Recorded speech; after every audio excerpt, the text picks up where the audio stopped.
Matt Skelton will meet Martin Rogan for the Commonwealth title. Matt, as you know, is the European Commonwealth champion. Martin is 11-0 undefeated, is a prize fighter winner, and recently took the scalp of Augie Harrison. Whilst Matt, you know, in December won the European title, and I think he became the first heavyweight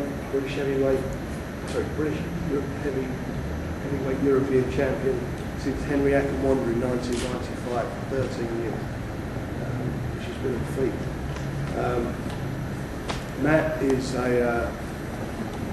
for me, is a bit of, I can't say an enigma because he's not a mystery, because what he's got something inside him which is self-belief and a lot of drive. And people talk about fighters, and I noticed that they said about Carl Frock last year that he's done it the hard way, British, Commonwealth and European title.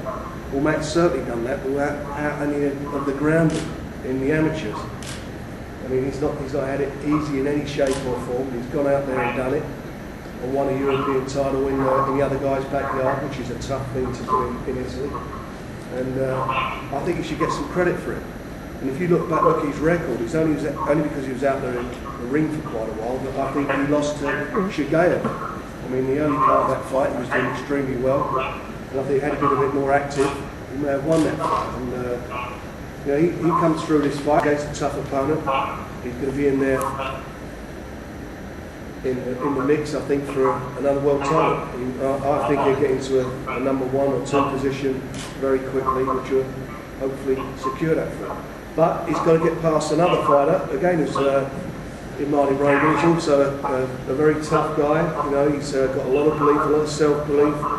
He's undefeated, and I think we're going to be in for a bit of a, as we say in the trade, a bit of a bang-up, a bit of a classic. Why is that feedback in there? Can we not do it again? So I hope that you know, the fans will be in for a treat. You know, Matt only knows how to fight. Matt's coming forward, and you know, Martin Rogan does the same thing. So I think we'll be in for a real good quality heavyweight title fight. We also got on the card a young man here who won a Commonwealth super flyweight title in only his 9th fight. He's fighting Andy Bell from Doncaster. Again, it'll be a good little fight. Don's a local lad, sells a lot of tickets, and it'll be a great atmosphere up there. I know the fans are going to be behind him. And we've also got the middleweight championship of England, Steve Bendall against Darren McDermott. Again, it's a good little fight. And we'll be adding to the card the 3 Olympians who make their debut on the same card. On Monday we'll be doing a press conference on them, so I'd appreciate if we could deal with them separately rather than today and talk about who's here today. So it's a cracking show, and I'm looking forward to it. And you've got the guys here, and I'm sure you've got lots of questions to ask, so please feel free to do so. The European's not on the line, then, is it? Well, it would. Matt just wants the Commonwealth to be on the line, but it would be taken, this in a disrespectful way, be out of his hand, because as far as the Europeans are concerned, if Matt was to lose, then the fight title becomes vacant. Yeah. Would the EU take Rogan to challenge?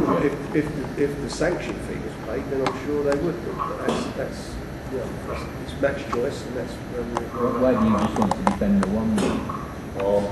We discussed it obviously when we were delivering the fight, and obviously I've got my reasons for that. And you know, obviously I'm aware of the situation, but obviously I'm confident in myself. I'm going to win the fight.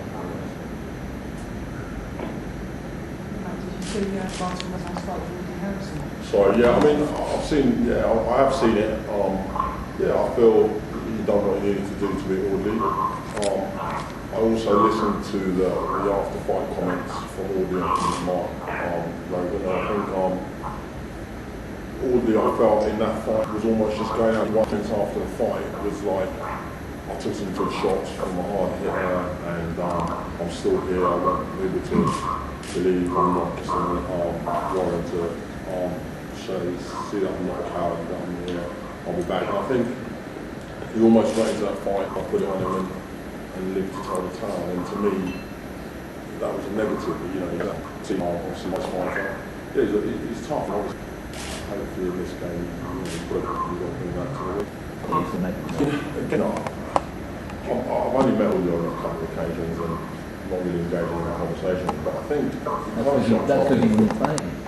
no, away from that. I mean, But you know something, you say that, like, fight, amateur boxing, I'm sure, you can speak more about it.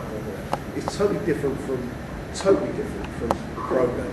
Years ago, you look at the likes of Ben or Tracy, any of the old fighters, their grounding was different. Now, it's a totally different sport with head guard and all that stuff. But whatever it takes in boxing, one thing you're gonna have to want to. You've got to go out and do it. And Martin Rogan did that. Nobody can take that away from him. All he came, he caught you some good shots in the second round, and he rode the storm. And whether all he could press up again, whether Martin would allow him to do so, who knows? At the end of the day, Martin won that fight on merit. No one could say to me that Audley deserved it. It was a bad decision. Martin Rogan won that fight. No, I wasn't suggesting I know you that. know, and I hear what you're saying. On form, when Matt got into this business, a lot of people, they're behind the scenes. A few people laughing, oh, he's crude, he's this and that. Look what he's done. I mean, nobody can take all. He turned pro the same time as Audley Harrison. 2 years later. And all his background came into this business. And if you look at it, and you went to a bookmaker and say, who's going to win the British, Commonwealth and European title out of these two? You could draw 1,000 to 1 that Audley Harrison, that Audley Harrison would have done it before him. But Audley hasn't done any of it. And he's done it purely on what he is. He looks after himself. I'm against old guys fighting. I'm against it. But he's not an old guy. He looks after himself. He's in the gym. For any young fighter turning pro or anyone looking, that's the work ethic that he brings to it. And his work ethic, everything that Matt's got out of boxing, he deserves. There's no one's given him anything. He's gone out and done it. He's done it the hard way. He's never been afraid of going on the road. Even when he was involved in martial arts, he went to Japan. He's done all that, and nobody can take that away from him. And he should get some recognition now. I mean, I thought it was. I'm not blaming you guys. We know how the climate is as far as sports desks sending people to report on fights, but it wasn't on British TV. It wasn't reported. This guy went to Italy and won the European title.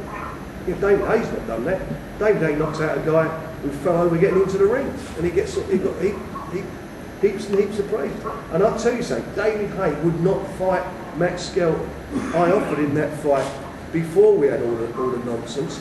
Immediately after he beat Enzo Maccarinelli, I offered him that fight, and Adam Booth said, I don't want Matt Skelton. And you know what? If I looked after David Hay, I wouldn't want to fight. You know why? He's got a good chin, comes to fight, and he would be there with him.